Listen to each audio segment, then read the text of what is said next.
Hello tout le monde! Oui, vous avez bien lu le titre, mon endométriose. À moi, ouais. Ah, la vie peut parfois faire des petites blagues comme ça. Quand on parle de corps, on parle systématiquement d'apparence, et je trouve ça vraiment dommage. Parce qu'en fait, on oublie totalement ce qui est sûrement le plus important, c'est-à-dire la machine extraordinaire qu'on est à l'intérieur. Des fois, je dis ouais, moi j'ai un corps de ouf, et les autres ils font ok, donc elle se prend pour Gisèle Bündchen. Alors déjà, je pourrais très bien trouver mon apparence ouf, je vois pas où est le problème. Et ensuite, je parle surtout de l'intérieur. Alors vous devez vous dire pourquoi elle nous parle d'un corps de ouf alors qu'elle parle aussi de maladie. Vous allez comprendre. Ouh, le suspense. En juin 2016, avec ma copine Juliette de mon autre chaîne YouTube Parlons peu mais parlons, pour ceux qui sont pas au courant, on prenait un verre avec Imani, la chanteuse. Et Imani nous raconte qu'elle a l'endométriose, que c'est une maladie trop peu connue, qui touche une femme sur 10 en âge de procréer, une femme sur 10 diagnostiquée, que en gros c'est des cellules de l'endomètre, vous savez le truc qui coule, qui deviennent les règles en fait quand l'œuf n'est pas fécondé, en très gros. Et ces cellules-là, quand t'as de l'endométriose, elles se retrouvent en dehors de ton utérus. Et elles ont rien à foutre là. Il y a même des femmes qui en ont jusqu'au poumon, s'il te plaît. Et ça provoque des lésions à l'intérieur, et ça saigne pendant les règles, et donc ça fait un mal de chien horrible. C'est la première cause d'infertilité, c'est une maladie pas du tout reconnue, on a l'impression que tout le monde s'en fout. Bref, elle nous raconte tout ça. Moment de joie. Et à ce moment-là, j'en avais jamais entendu parler.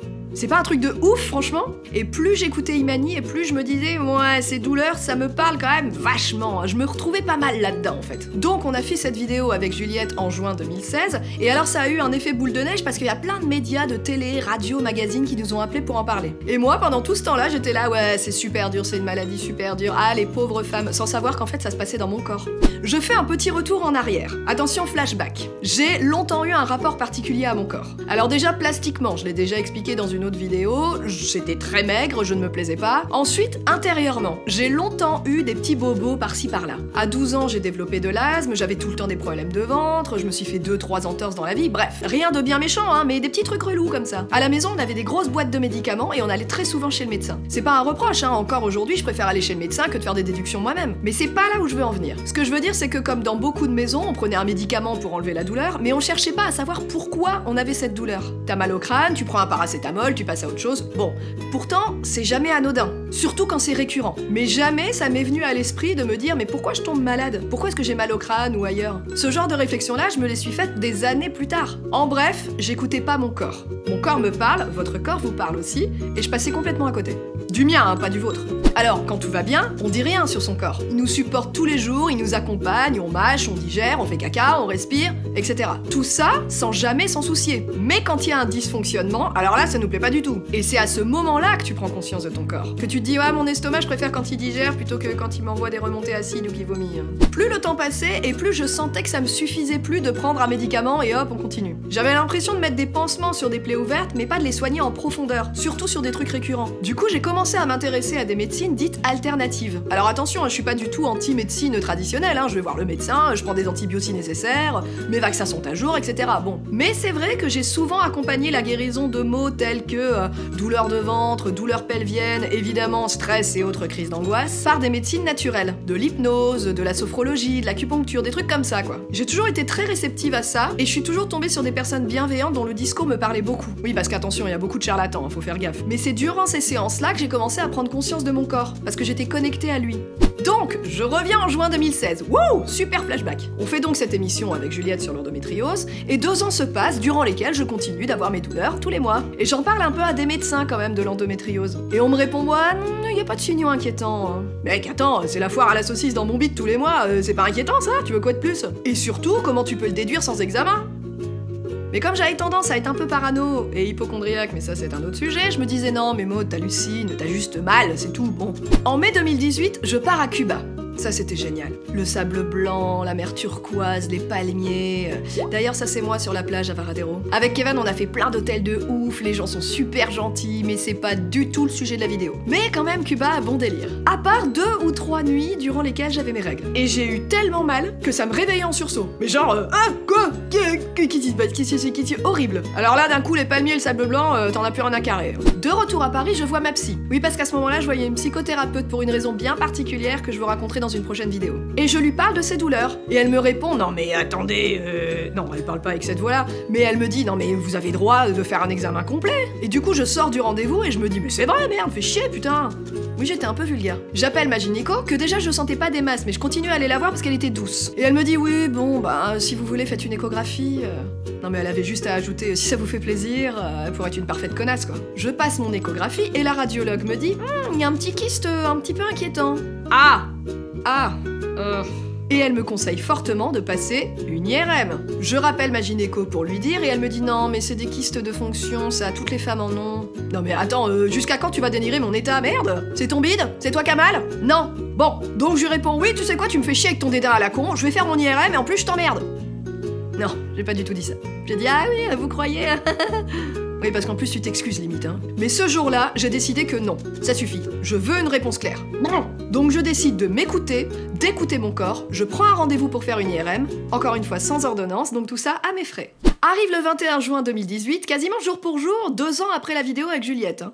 Je passe mon IRM. Et durant les 20 minutes allongées dans cette espèce de boîte flippante, là où t'as l'impression que t'as un marteau-piqueur qui creuse juste à côté de ton oreille, je me disais encore, non mais Maud, voilà, tu perds ton temps, t'as rien du tout, t'hallucines complètement, quoi. J'étais à 2 doigts de me dire que c'était moi la folle. Parce qu'une nana dénigrait mon état. Non mais c'est quand même dingue. Je sors du truc, on m'appelle, et là, verdict. Le médecin me dit texto, bon, y a rien d'alarmant, vous avez de l'endométriose.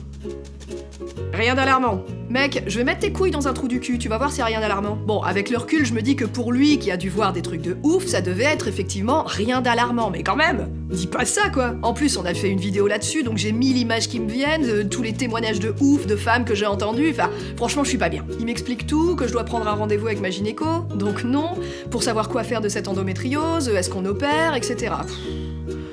Relou quoi. Je sors du cabinet de radiologie et je suis dans une colère folle. Déjà contre le corps médical. J'ai rencontré dans ma vie je ne sais pas combien de médecins et de gynécologues à qui j'ai parlé de ces douleurs et personne ne m'avait jamais parlé d'endométriose.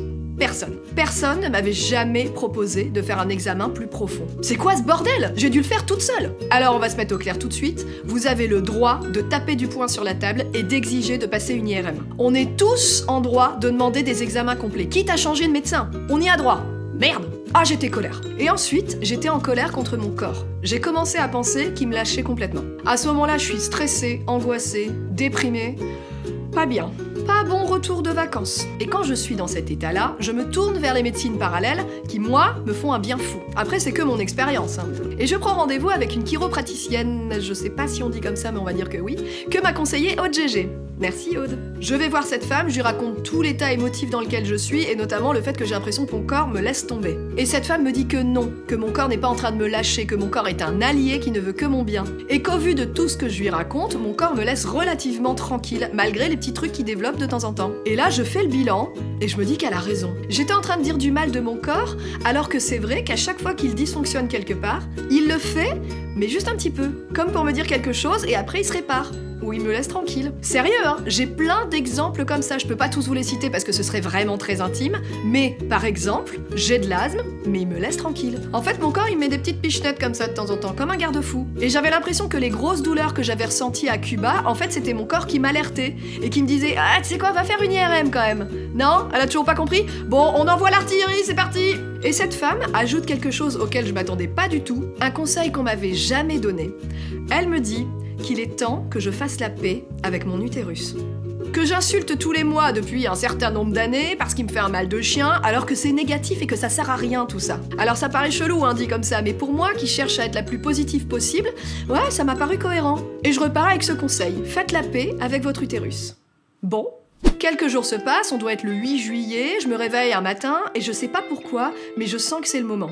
C'est le moment de faire la paix avec mon utérus. Alors vas-y, va faire la paix avec ton utérus. Salut, faudrait qu'on discute, je te dérange 2 petites secondes.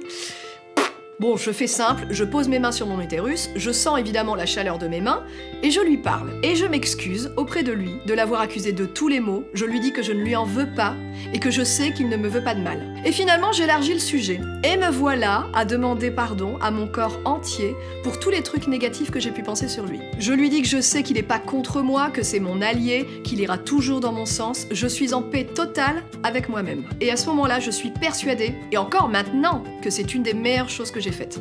Alors évidemment c'est facile de vous dire tout ça quand on parle d'un corps en bonne santé. Je parlerai pas pour des gens qui ont connu des trucs plus graves. Mais j'en connais qui en ont eu, et en plus d'un suivi médical, hein, évidemment ne faites pas les cons, ont eu le même genre de démarche. démarche que moi. Des gens qui parlent de force, de foi en eux et en leur corps. Je suis sûre que vous avez déjà entendu des histoires comme ça. Il y a des gens qui sont super durs avec leur corps. Et je pense sincèrement que c'est pas en étant violent ou injuste avec lui que ça ira mieux. Je pense que c'est en lui donnant de bons nutriments déjà, et puis en prenant de temps en temps un moment avec lui. Prendre le temps de faire un balayage corporel, de visualiser chaque partie de son corps, de les remercier, de respirer surtout, et de pratiquer pourquoi pas la méditation, je pourrais vous en parler dans une autre vidéo. Bref, d'avoir des vrais moments de connexion avec soi et de faire la paix avec son corps. Ça paraît barré dit comme ça, hein, mais j'en suis persuadée. Le 21 juin, j'apprenais que j'avais de l'endométriose. Le 8 juillet, je faisais la paix avec mon utérus. Et le 19 juillet, vous savez ce qui s'est passé? Bah je vais vous le montrer.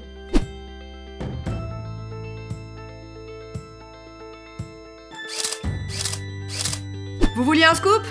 Eh ben ça c'est du scoop. Je suis actuellement enceinte de 6 mois. Et vous savez ce que j'ai appris? J'ai de l'endométriose dans différents endroits, mais pas dans les trompes. Voilà pourquoi j'ai pu tomber enceinte malgré l'endométriose et malgré d'autres événements que je vous raconterai dans une autre vidéo. Oh, beaucoup de choses à raconter. Voilà pourquoi je vous dis que mon corps me laisse tranquille, que mon corps est mon meilleur allié, qu'il est trop fort, que j'ai un corps de ouf. Je suis convaincue qu'avoir fait la paix avec mon utérus m'a apporté énormément. Et notamment une confiance en moi, une confiance en lui et un lâcher-prise que j'avais rarement eu avant. Je me suis sentie et je me sens toujours bénie par la vie. Extrêmement chanceuse. Évidemment, je connais des femmes qui ont de l'endométriose et qui n'ont pas cette chance, qui ont des traitements plus lourds et je suis de tout cœur avec elles. Mais quoi qu'il en soit, où que vous en soyez dans votre vie et de manière plus générale, faire la paix avec son corps ou avec une partie précise de votre corps, ça ne peut être que bénéfique pour vous et vous apporter des belles choses. Moi, ma plus belle chose, elle est là. C'est un petit garçon et c'est évidemment le plus beau petit garçon du monde. Et je dis pas ça parce que Kevin est le père. Kevin est le père? Oui, Kevin est le père. Tous les jours, je remercie mon corps. Merci d'avoir accueilli ce petit garçon. Merci de lui avoir fait un nid. Merci de lui permettre de grandir dans les meilleures conditions possibles. Merci pour tout. Un conseil, ce soir, prenez un temps pour vous. Visualisez chaque partie de votre corps et remerciez-les. Un corps, vous en avez qu'un seul, et ce pour toute la vie. Alors ça vaut vraiment le coup de faire la paix avec lui. Merci à tous.